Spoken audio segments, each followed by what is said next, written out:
Bonjour et bienvenue dans cette nouvelle vidéo. Alors aujourd'hui, ce sera une petite vidéo initiatique pour vous présenter Elementor, le constructeur de pages Elementor. Donc normalement, si tout se passe bien, une fois que vous avez été inscrit à ma formation gratuite WordPress, vous avez installé votre plugin Elementor. Donc là, on se retrouve sur le tableau de bord de mon site. Je vous invite d'ailleurs à vous connecter au tableau de bord de votre site.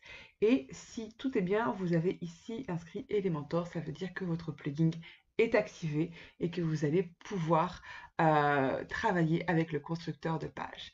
Alors pour pouvoir accéder au constructeur de page et commencer à designer une de vos pages, il va falloir créer une page. Alors bon, moi ici je suis allée sur page, j'en ai plusieurs.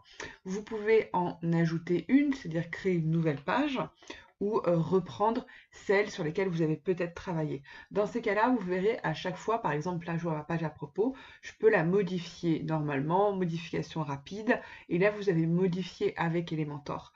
Donc à chaque fois, pour pouvoir modifier le design, il faudra l'ouvrir avec Elementor, donc bien cliquer sur modifier avec Elementor. Bon, pour cette vidéo, moi, j'ai ouvert une petite page test, voilà, pour pouvoir faire des petits essais ensemble et vous montrer un petit peu à quoi ressemble Elementor. Donc là, j'ai fait plusieurs tests sur cette page. Bon, on va en faire d'autres ensemble pour que je puisse vous montrer comment créer une section, comment installer un titre, une image et du texte. On est vraiment dans une initiation basique pour que vous puissiez voir un petit peu comment ça se passe. Donc quand vous arrivez, vous avez cette page-là qui peut être vide ou il peut déjà y avoir du contenu comme ici. Si vous cliquez à ici, voilà, vous allez retrouver l'intégralité des widgets Elementor. Les widgets, ce sont des petits éléments que vous allez glisser et déplacer dans les sections et qui vont déjà avoir des designs préenregistrés. Comme là, par exemple, vous avez le titre ou une section interne, une image, un éditeur de texte, vidéo, etc. Alors, dans cette vidéo, je ne vais pas vous présenter l'intégralité des widgets parce que ce n'est pas le but de la vidéo. Je pense que j'en ferai une dessus pour vous présenter. Là, vous avez les widgets basiques. Après, si vous êtes inscrit à Elementor Pro, vous aurez des widgets en plus ici qui seront débloqués et vous avez les widgets généraux. Donc, il y en a un paquet. Je pense que je ferai ça dans une prochaine vidéo. Mais là, pour le moment, on va se baser sur comment créer une section sur Elementor. Donc, peu importe où vous vous situez, vous voyez qu'ici, à chaque fois, vous avez ceci qui s'affiche. Ça, c'est une section. L'intégralité ici est une section. Et quand vous avez besoin de créer une nouvelle section, soit vous allez cliquer sur ce plus ici, qui vous mène en fait ici, plus particulièrement, voilà. Quand vous créez ça, vous avez ceci qui s'affiche. Et vous allez sur le plus, et là vous allez avoir le choix de votre section. Soit vous prenez une section entière, soit une section divisée en deux, en 3, en 4 et ainsi de suite. Ça va dépendre du design que vous voulez donner à votre site web. Ici, je vais en prendre une entière pour vous montrer. Donc, vous voyez que vous pouvez l'ajouter entre deux sections. Je pense que pour que ce soit plus clair pour vous, je vais me reprendre ici vers le bas. Donc ici, voilà, je vais en prendre une. Et ensuite, hop, en cliquant ici, je reviens sur tous les widgets. Et là, je vais avoir le choix de choisir le widget dont j'ai besoin. Donc vous avez plusieurs widgets ici. Par exemple, on va mettre un titre. Je le glisse et je le déplace ici. Et là, vous voyez que le titre vient d'apparaître. Alors, vous le voyez peut-être pas très bien parce qu'il est écrit en blanc à la base, mais je vais modifier tout ça pour que vous puissiez bien le voir. Donc, à chaque fois que vous ajoutez un widget, vous avez trois éléments pour pouvoir le créer. Vous avez le contenu, donc vous avez le style, où on va modifier d'ailleurs la couleur tout de suite, hop, pour que vous puissiez voir. Et vous avez les paramètres avancés sur lesquels vous allez pouvoir travailler les marges. Alors, on va voir ça ensemble. On va commencer par le contenu. C'est ici que vous allez écrire le contenu de cette phrase. Donc, par exemple, je vais mettre formation WordPress. Voilà. Et à partir de là, vous avez plusieurs options. Donc là, vous pouvez écrire le texte que vous voulez. Ici, vous pouvez ajouter un lien pour que la personne qui voit en fait ce titre puisse cliquer dessus et être emmenée peut-être sur une autre page ou sur une autre section. Donc là, il s'agira de coller l'URL de la page où vous voulez que ça mène. Mais ce n'est pas obligatoire, hein. Vous n'êtes pas obligé d'utiliser cette partie-là. Ensuite, vous avez la taille, petit, moyen, grand. Là encore, il y a beaucoup d'éléments dont je vais vous dire, qu'il est plus intéressant de le laisser par défaut. Par exemple, ici, j'ai pas d'intérêt de modifier la taille ici, puisque je vais la modifier dans le style en modifiant la taille de la typographie carrément. Et là, du coup, ce sera beaucoup plus facile parce que vous allez pouvoir vraiment la modifier plus spécifiquement avec une taille précise. Je vous montre ça après. Ici, ce qui est intéressant aussi, c'est de jouer avec l'alignement, si vous voulez le placer au milieu, le placer plus à droite ou plus à gauche, en fonction du design que vous souhaitez. Là, par exemple, on va le mettre au milieu. Ensuite, vous allez aller dans Style, et dans Style, voilà, vous allez pouvoir retrouver les couleurs. Alors, soit vous n'avez pas d'idée de couleur, et dans ces cas-là, vous pouvez jouer avec le dégradé ici. Si vous voulez du bleu, un bleu plus foncé, vous pouvez choisir. Soit le mieux est directement d'intégrer le code couleur HTML de votre charte graphique. Là, vous choisissez en fonction de. Et ça va vous mettre la couleur choisie. Donc là, moi, je suis revenue au noir, mais si je veux du violet, voilà. Tac, j'ai du mauve. Ensuite, vous avez la typographie. Vous cliquez encore sur le crayon. Et là, vous avez le choix des typographies que vous voulez mettre. Donc là, par exemple, j'en prends une basique qui est le Cardo.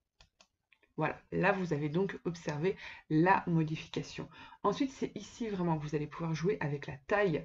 Soit vous y allez, hop, un peu à la pelle, comme je dis.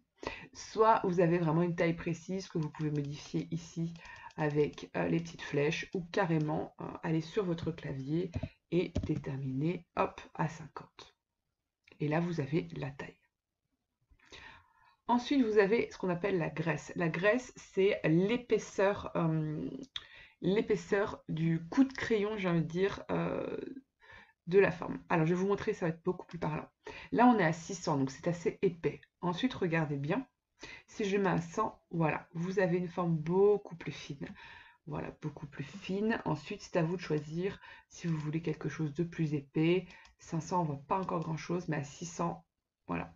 Vous allez voir qu'en fonction aussi des typographies que vous allez choisir, les graisses vont être différentes. Alors, vous étonnez pas, il faut vraiment tester et ajuster au fur et à mesure, hein.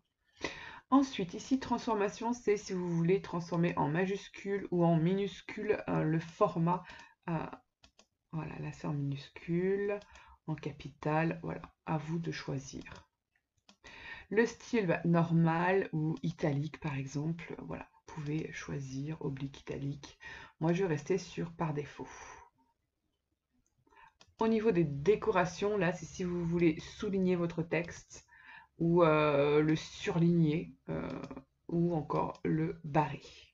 Voilà, là encore, je mets par défaut. N'hésitez pas à, quand vous n'avez pas envie forcément de modifier les choses, choisir par défaut. Comme ça, au moins, vous êtes sûr que vous n'aurez pas de problème lorsque vous modifierez d'autres aspects. Le par défaut reste vraiment sur un aspect standard et vous ne serez pas gêné par la suite. Ensuite, vous avez la hauteur de ligne, c'est-à-dire à quelle hauteur est-ce que vous voulez placer votre phrase. Ici, en fonction de la ligne, vous avez un maximum, voilà, ça vous donne une idée. Et l'espacement des lettres, si vous voulez que ce soit très espacé ou au contraire très proche l'un de l'autre. Voilà, au niveau de la typographie. Ensuite, vous avez l'ombre du texte. L'ombre du texte, là, vous allez revenir sur les couleurs et vous allez jouer avec cette partie-là qui va apporter une ombre. Vous le voyez. Voilà, on va mettre une ombre maximum pour que ça puisse bien se voir en noir de préférence. Et ensuite, vous allez jouer sur le flou. Le flou, ça va positionner l'ombre en fonction du texte et ça va vous donner, voilà, une petite idée de comment mettre en place. Voilà. Alors moi, souvent, j'utilise, par exemple, si je vous mets un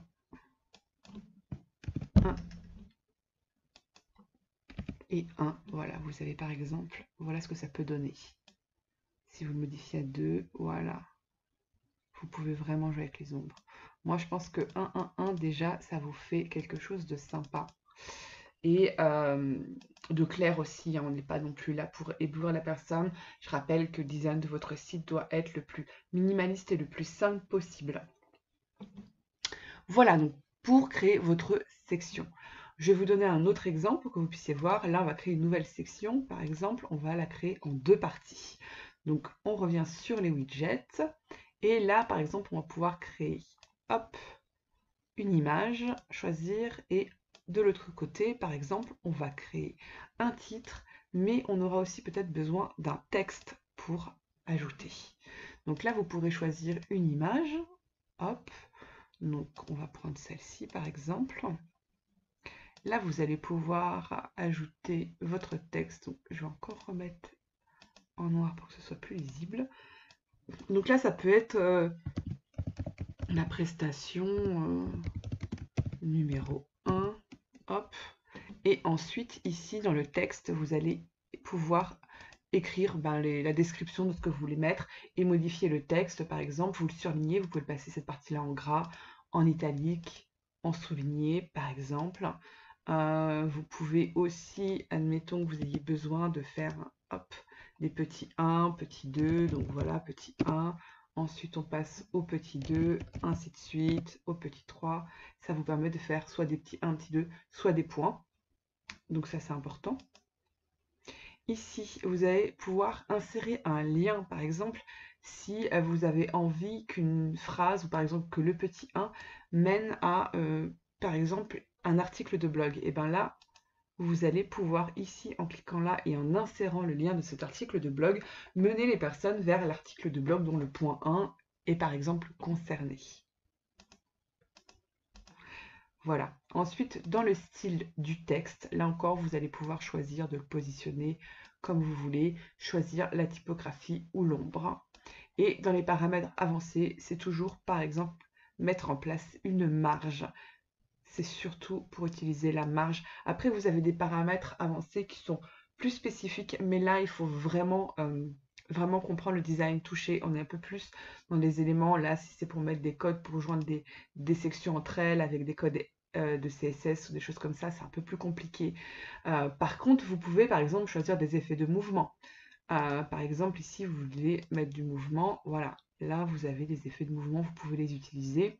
Vous pouvez aussi créer un arrière-plan en ajoutant, par exemple, on va mettre une couleur cette fois-ci, on va mettre du bleu, et ça vous fait un arrière-plan derrière pour pouvoir mettre en valeur votre texte. Voilà à peu près tous les éléments. Vous pouvez bien sûr mettre à la place une image ou encore ici un dégradé de couleur, comme vous pouvez le constater. Voilà. Les autres éléments, je ne vous conseille pas forcément trop de toucher parce que ça va être un peu plus compliqué. Mais déjà avec des éléments de base, vous voyez, vous pouvez déjà travailler correctement votre design et faire des choses intéressantes. Voilà, donc c'était une première vidéo de présentation pour vous montrer un petit peu comment créer une section sur Elementor. Maintenant, c'est à vous de jouer et n'oubliez pas qu'à chaque fois que vous avez terminé de créer une section et que vous voulez la garder, vous devez aller mettre à jour. Alors si c'est la première section que vous créez sur votre site, ce sera écrit publier pour la toute première et ensuite vous cliquez sur mettre à jour et ça va enregistrer le travail que vous venez de faire.